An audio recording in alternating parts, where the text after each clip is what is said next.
예, 이명박 정부 국정원이 보수단체 명의를 빌려 일간지에 광고까지 내면서 사법부 흔들기에 나섰던 걸로 조사가 됐습니다. 이용훈 전 대법원장 사퇴를 촉구한다는 등의 광고를 실었는데 검찰이 파악한 이 광고비만 수억 원대에 달한다는 게 저희 JTBC 취재 결과 확인됐습니다.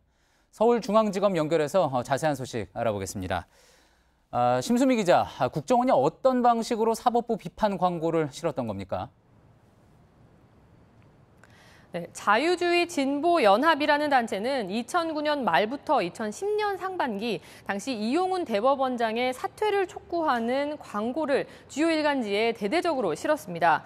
한명숙 전 총리의 뇌물수수 1심 무죄 판결을 예로 들면서 이 좌편향 판사들의 헌법과 양심이 아닌 이념에 따라 판결을 내리고 있다 이렇게 주장을 한 건데요.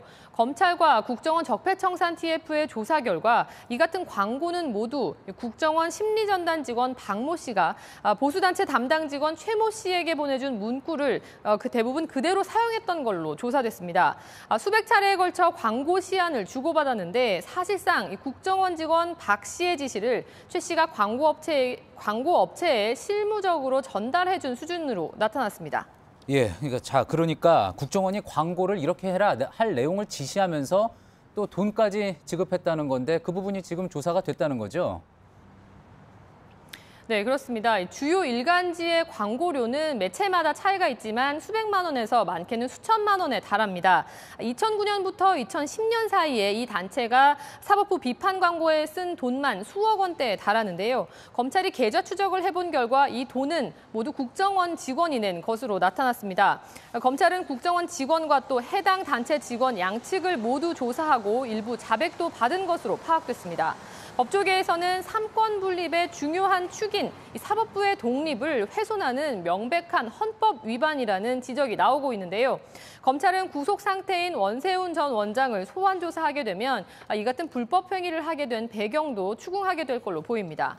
그렇군요. 그 당시에 이제 생각해보면 일부 보수 일간지의 마지막 면에 이제 보수단체 명의로 그런 광고가 나왔던 기억이 나는데 거기 이제 국정인 자금이 들어갔다. 결국 우리 세금이 들어갔다. 이 부분에 대해서 조사가 진행 중이라는 이야기군요.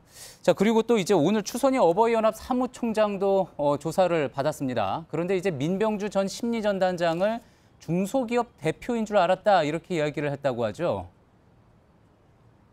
네, 추 씨는 오늘 기업가로부터 매달 100만 원에서 200만 원을 받았는데 나중에 알고 보니 민병주 전 심리전단장이었다 이렇게 주장을 했습니다. 그러니까 국정원 관계자인 줄 모르고 만났다면서 혐의를 부인한 건데요. 하지만 검찰과 또 국정원 TF의 조사 결과에 따르면 추 씨가 실제 받은 돈은 매달 400만 원에서 500만 원에 달하고 또 이 밖에 특정 사안에 들어가는 추가 비용 이런 부분도 수백만 원에서 수천만 원씩 그때 따로 받았다고 합니다. 검찰은 추 씨를 추가로 소환해 조사할 방침입니다. 예. 자, 그리고 오늘 또 이제 민간인 댓글 부대 관련해서 검찰이 추가로 구속영장을 청구했죠.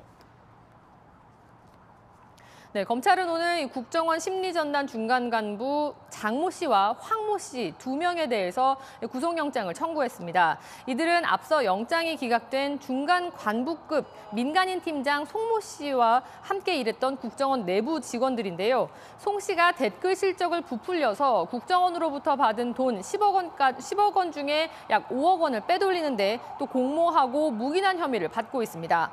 한편 문성근 씨와 김여진 씨의 음란 합성 사진을 만들어서 유포한 국정원 직원 2명에 대한 영장실질심사도 오늘 오전 열렸는데요. 이들의 구속 여부는 오늘 밤 늦게 결정될 걸로 보입니다. 예, 서울중앙지검에서 심수미 기자였습니다.